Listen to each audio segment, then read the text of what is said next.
ప్రభునందు నాకు అత్యంత ప్రియమైనటువంటి వాళ్ళారా, మన ప్రభువును రక్షకుడైనటువంటి యేసుక్రీస్తు వారి యొక్క శుభనామములో మీ అందరికీ నా హృదయపూర్వకమైన శుభములు, వందనములు తెలియజేస్తున్నాను. ఉదయకాల సమయంలో దేవుని వాక్యాన్ని ధ్యానం చేసుకుందాము. ఈరోజు వాక్య ధ్యానము కొరకు మనం తీసుకున్నటువంటి లేఖన భాగము నిర్గమాకాండము 14వ అధ్యాయము 13వ వచనం చదువుకుందాం. అందుకు మోషే, భయపడకుడి, యెహోవా మీకు నేడు కలుగజేయు రక్షణను మీరు ఊరక నిలుచుండు చూడుడి. మీరు నేడు చూచిన ఐగుప్తుని ఇక మీదట మరి ఎన్నడూ చూడరు. ఆమేన్. దేవుని నామమునకు మహిమ కలుగును గాక.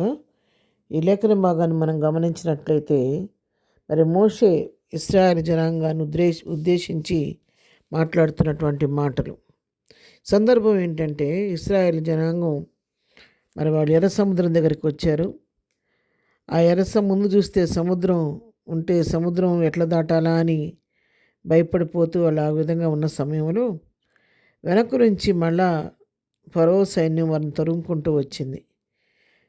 మరి ఆ సైన్యాన్ని చూసేసరికి వాళ్ళు మరి రథముల మీద, రౌతుల మీద బహువేగంగా బలిమి చేత వాళ్ళు బయలుదేరి వస్తూ ఉంటే మరి వాళ్ళకి చూసి ఇశ్రాయేలు భయపడిపోయారు. వెనక చూస్తే ఫరో సైన్యం, ముందు చూస్తే ఎర్ర సముద్రం.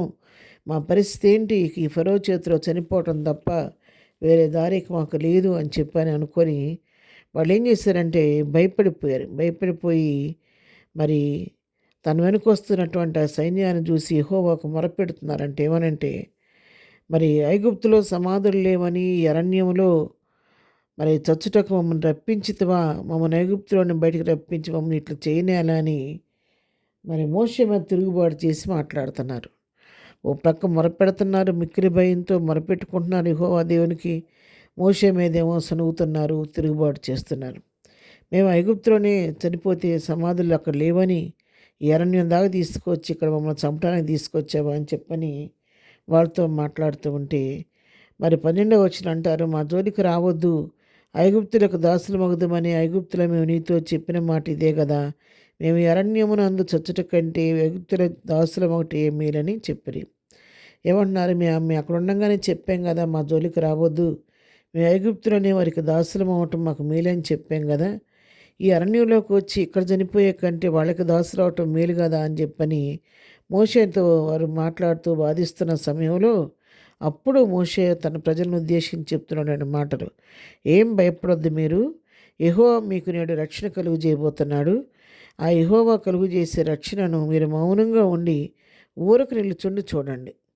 మీరు ఏం మాట్లాడద్దు, మౌనంగా ఉండి ప్రభు చేసే కార్యాన్ని చూడండి అని చెప్పని వాళ్ళతో మాట్లాడుతున్నాడు. అంతేకాదు, నేడు చూచిన ఐగుప్తుని ఇక మీదట మరి ఎన్నడను చూడండి. మీరు ఏ ఐగుప్తులకైతే భయపడుతున్నారో, ఎవరు మిమ్మల్ని తరుముతున్నారని కంగారు పడుతున్నారో, ఇప్పుడు మీరు చూస్తున్నటువంటి ఐగుప్తుల్ని ఇక మీదట మీరు ఎన్నటికీ చూడరు అని చెప్పని మరొక మాట చెప్తాడు 14వ వచనంలో, యెహోవా మీ పక్షమున యుద్ధము చేయను, మీరు ఊరకే ఉండవాలని ప్రజలతో చెప్పాను. మీరు మౌనంగా ఉండండి, యెహోవాయే మీ పక్షంగా యుద్ధం చేయబోతున్నాడని చెప్పని మరి ఇశ్రాయేలు జనాంగాన్ని ఉద్దేశించి పలికినటువంటి మాటలు. అవును పిల్లరా, ఆ విధంగా ప్రభు కార్యం చూడటానికి వాళ్ళని ఆ విధంగా సిద్ధపరిచాడు మోషే. తదుపరి మనం గమనించినట్లయితే మరి మోషే తన కర్రను ఎత్తే సముద్రం వైపు తన చేయి చాపిన వెంటనే ఆ ఎర్ర సముద్రం పైరుగా అయిపోవటం, 6 నెలలో ఇశ్రాయేలు జనాంగం అంతా ఆ ఎర్ర సముద్రాన్ని దాటి వెళ్ళటం. మరి ఫరో సైన్యం చూస్తే సముద్రం మధ్యలోకి వచ్చరికి మునిగిపోవటం జరిగినప్పుడు వారు ఎప్పుడు చూశారంటే, ఈ ఐగుప్తులకు చూడటానికి చెప్పాడు కదా మోషే.